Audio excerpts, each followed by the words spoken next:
দেড়টার সময় ঢুকেছি, ছুটি হয়েছে 1:40, 1:40 পর। তারপরে ছুটির সময় আমি 1:50 পর্যন্ত আমি ছিলাম। তারপরে আমি দেখি স্কুলটা খালি যখন হয়ে গেছে, তাই মেয়েটাকে খুঁজতে স্টার্ট করলাম। তো দেখছি কি মেয়ে চারদিকে সব তো খালি হয়ে গেছে, দেখছি নাই আমার মেয়ে। রহস্যজনকভাবে উধাও সেন্ট মেরি গোরেটি গার্লস হাই স্কুলের 9ম শ্রেণীর এক ছাত্রী। স্কুল থেকে বাড়ি ফেরার সময় রহস্যজনকভাবে নিখোঁজ 9ম শ্রেণীর এক ছাত্রী। এই ঘটনার পর ছাত্রীর পরিবার ও এলাকার মানুষ আসানসোল দক্ষিণ ফাঁড়ির পুলিশের দ্বারস্থ হয়। ঘটনাটি আসানসোল দক্ষিণ থানা এলাকার SB গড়াই রোডের। পরিবারের সূত্রে খবর, সোমবার ওই ছাত্রী স্কুলে গিয়েছিল। সে আসানসোলের একটি বেসরকারি স্কুলের 9ম শ্রেণীর ছাত্রী। স্কুল থেকে ছুটির পর বাড়ি ফেরার সময় ওই ছাত্রী নিখোঁজ হয়ে যায়। সোমবার দুপুরে স্কুল থেকে বেরোনোর পরে 9ম শ্রেণীর ওই ছাত্রী উধাও হয়েছে বলে প্রাথমিক তদন্তের পরে পুলিশ জানতে পেরেছে। স্কুলের CCTV ফুটেজে দেখা গেছে ওই ছাত্রী ছুটির পর বাইরে বেরিয়ে যায়। নিখোঁজ ছাত্রীর একজন সহপাঠীর বিরুদ্ধে সন্দেহ রয়েছে বলে পরিবার সূত্রে জানানো হয়।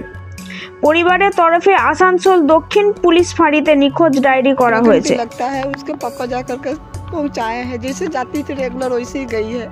उसके बाद फिर रिटर्न घर नहीं आई है। जब से खोज रहे कुछ पता नहीं चल रहा कि मेरा लड़की गई तो कहाँ गई। इसीलिए हम लोग तो समझ भी नहीं पा रहे। आए यहाँ पर रिक्वेस्ट करने के लिए सर से, थोड़ा तो सर तो बोल रहे हैं हमको, हम खोज रहे हैं सर तो हम लोग को भरोसा दे रहे हैं हमको बस। পুলিশ তদন্তে নেমে CCTV খতিয়ে দেখে জানতে পারে সোমবার দুপুরে স্কুল ছুটির পরে ছাত্রীর স্কুল গেট দিয়ে অন্য সহপাঠীদের সঙ্গে রাস্তায় বেরিয়ে চলে যায়। এরপরেই উদ্বিগ্ন হয়ে পড়েছেন ওই ছাত্রীর পরিবারের সদস্যরা। স্কুল কর্তৃপক্ষ ওই ছাত্রীর খোঁজখবর নেওয়ার চেষ্টা করছে। এদিকে মঙ্গলবার সন্ধ্যায় উধাও হয়ে যাওয়া ছাত্রীর বাবা মা, পরিবার সদস্য ও এলাকার বাসিন্দা প্রতিবেশীরা আসানসোল দক্ষিণ থানায় এসে বিক্ষোভ দেখান।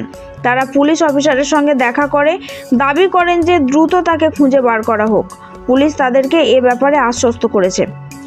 এই নিয়ে গঙ্গাসাগর প্রসাদ বলেন, প্রতিদিন আমার মেয়ে দিব্যা কুমারীকে সকালে স্কুলে দিয়ে আসি ও দুপুরে ছুটির পরে স্কুল থেকে নিয়ে আসি। সেই মতো সোমবারও সকালে মেয়েকে স্কুলে দিয়ে আসি। অন্য দিনের মতো দুপুর 1:30 নাগাদ স্কুলে মেয়েকে আনতে যাই। স্কুলের 3 নম্বর গেটে দাঁড়িয়েছিলাম। 1:40 মেয়ের ছুটি হয়। দেখি সব মেয়ে বেরোচ্ছে, কিন্তু আমার মেয়ে বেরোচ্ছে না। তারপর আস্তে আস্তে স্কুল ফাঁকা হয়ে যায়, কিন্তু মেয়ের দেখা নেই। স্বাভাবিকভাবেই স্কুলে ঢুকে শিক্ষিকাদের বলি, তারা সব জায়গায় দেখে, কিন্তু মেয়েকে পাই না। সঙ্গে সঙ্গে বাড়ির লোকেদের বলি, তারা আসে। তিনি আরও জানান, এরপর পুলিশকে জানাই, সঙ্গে সঙ্গে পুলিশ আসে। এদিকে পুলিশ স্কুল ও স্কুলের বাইরে রাস্তায় লাগানো CCTV ক্যামেরার ফুটেজ পরীক্ষা করে তদন্ত শুরু করেছে।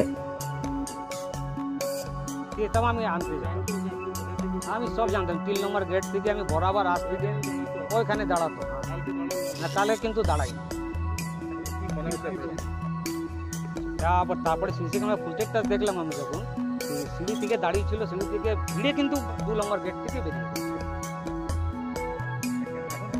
ক্যামেরা কিন্তু CCTV পুলিশকে আমি এখানে, তারপরে আমাকে এখানে পুলিশকে বললাম, পুলিশ ঠিক আছে FIR করো। FIR করলাম আমরা।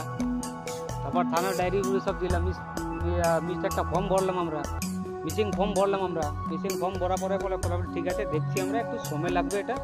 আমি সাহেবকে বললাম, স্যার একটু রিকোয়েস্ট আছে, আপনি একটু দেখুন, 24 ঘন্টা হয়ে গেছে, আমার মেয়ে আছে, কিন্তু আমরা অনেক হ্যারাসমেন্ট হয়ে গেছি, 24 ঘন্টা থেকে এখানে পড়ে আছি। তো সন্দেহ আছে, যেটা মেয়ে দুটো বন্ধু আছে, তার 3-4টা বন্ধু আছে, তো বন্ধুগুলোকে সব নম্বর ওর আমি দিয়েছি, নাম প্লেট দিয়েছি, নাম দিয়েছি আমি, স্যার আপনি এটা একটু ভেরিফিকেশন করুন, ওই মেয়েগুলোকে ভেরিফিকেশন করুন। 2টা জায়গায় আজকে 2টো মেয়েকে ভেরিফিকেশন হয়েছে, কিন্তু 3টা মেয়ে কিন্তু সোমবার থেকে স্কুল আসতে হবে। সেটা আমি বললাম সাহেবকে যে স্যার ওনাকে ওনার বাড়িতে যেয়ে বা স্কুলে আপনি ডাকুন, আপনি ভেরিফিকেশন করুন এটা, তাহলে উনি মেয়েটা কিন্তু বলতে পারবে কি আমার মেয়েটা কোথায় গেছে। আমার মনে হচ্ছে স্যার একটা মেয়ে কিন্তু 2টো মেয়েকে জিজ্ঞেস করে দিলে ফাইনাল আমাদের মেয়েটা আমার কিন্তু পেয়ে যাবে,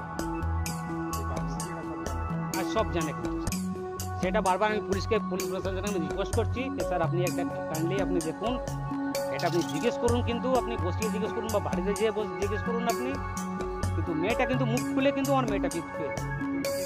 পুলিশকে স্যার বারবার বলছি, পুলিশ বলছে দেখছি একটু সময় লাগবে, কোনো খুঁজ পাচ্ছি না আমি, কোনো কিছু সাপোর্ট পাচ্ছি না আমি, মেয়ের কাছে মোবাইল নাই, কিছুই নাই, তাহলে আমি কী করবো দেখছি, আমি চেষ্টা করছি। আজকে আমি সারাদিন এখানেই ছিলাম।